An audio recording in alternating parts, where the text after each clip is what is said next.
भारत के समुद्री सीमाओं की सुरक्षा की जिम्मेदारी आईएनएस विक्रमादित्य के पास है और बेहद जल्द विक्रमादित्य के साथ मिलकर के आईएनएस विक्रांत मंदिर में हिंदुस्तान की ताकत का एक ऐसा घेरा बनाने वाला है जिसमें दाखिल होने की हिम्मत कोई दुश्मन नहीं कर पाएगा।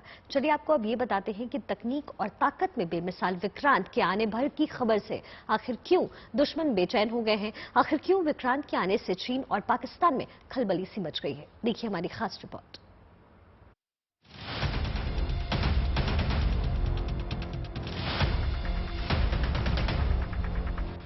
लहरों पर सवार समंदर का महायोद्धा,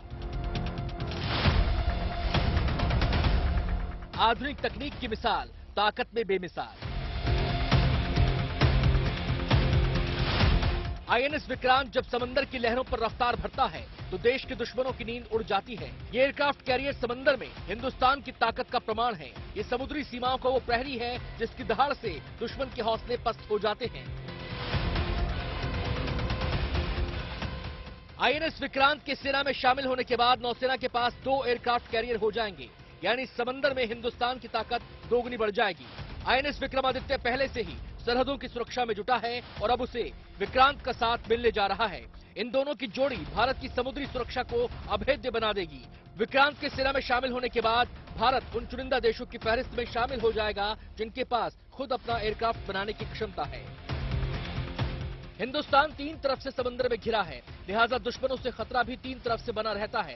अरब सागर, हिंद महासागर और बंगाल की खाड़ी में समंदर की सरहदों की सुरक्षा एक बड़ी चुनौती है।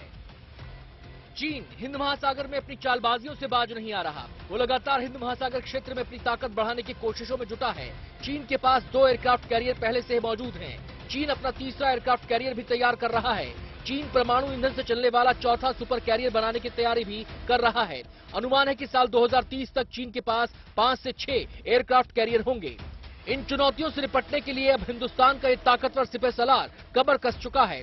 समंदर में चीन से मिल रही चुनौतियों को हिंदुस्तान ने अपने स्वदेशी एयरक्राफ्ट आईएनएस विक्रांत से जवाब दिया है। आईएनएस विक्रांत की धमक से हिंद महासागर में अपना दबदबा बढ़ाने का चीन का सपना बिखर गया। हिंदुस्तान चीन की हरकतों से बखूबी वाकिफ है। यही वजह है कि आईएनएस विक्रांत पर काम कई साल पहले शुरू कर दिया गया था।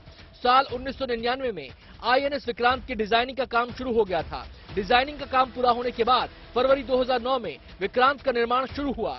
अगस्त 2013 में विक्रांत को पहली बार हार्बर ट्रायल के लिए पानी में उतारा गया। विक्रांत के हार्बर और बेसिन ट्रायल पूरे कर लिए गए। अगस्त 2021 से विक्रांत का समुद्री ट्रायल शुरू हो गया। अब 2 सितंबर को समंदर का यह महाबली भारतीय नौसेना में शामिल हो जाएगा। बरसों का सफर तय करके आईएनएस विक्रांत ने समंदर में ताकत का वो मुकाम हासिल कर लिया है जिसका मुकाबला करने की हिम्मत चीन के पास नहीं। किसी भी टकराव के हालात में एयरक्राफ्ट कैरियर का रोल बेहद अहम हो जाता है। ये एयरक्राफ्ट कैरियर चलते फिरते एयरबेस की तरह होते हैं। इनकी मौजूदगी ही सेना की ताकत को कई गुना बढ़ा देती है। ये एयरक्राफ्ट कैरियर सिर्फ अपने बेस के पास ही नहीं रहते, इन्हें किसी भी लोकेशन पर ले जाया जा सकता है। यही इनकी वो काबिलियत है जो हिंदुस्तान के दुश्मनों को बेचैन कर देती है। कोई भी युद्ध सिर्फ ताकत से नहीं बल्कि रणनीति से जीता जाता है और विक्रांत जैसे एयरक्राफ्ट कैरियर किसी भी युद्ध का रुख बदलने की ताकत रखता है। ये जाबाज योद्धा अपने सीने में फाइटर जेट और हेलीकॉप्टरों का एक बेड़ा छिपाए समंदर पर रफ्तार भरता है।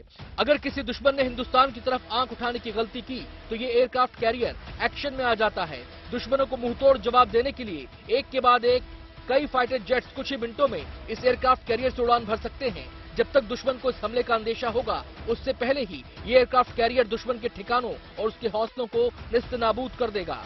आईएनएस विक्रांत सिर्फ देश की ताकत ही नहीं बल्कि समंदर में हिंदुस्तान के गौरव और स्वाभिमान का प्रमाण है। मंजीत नेगी के साथ bureau report, good news today.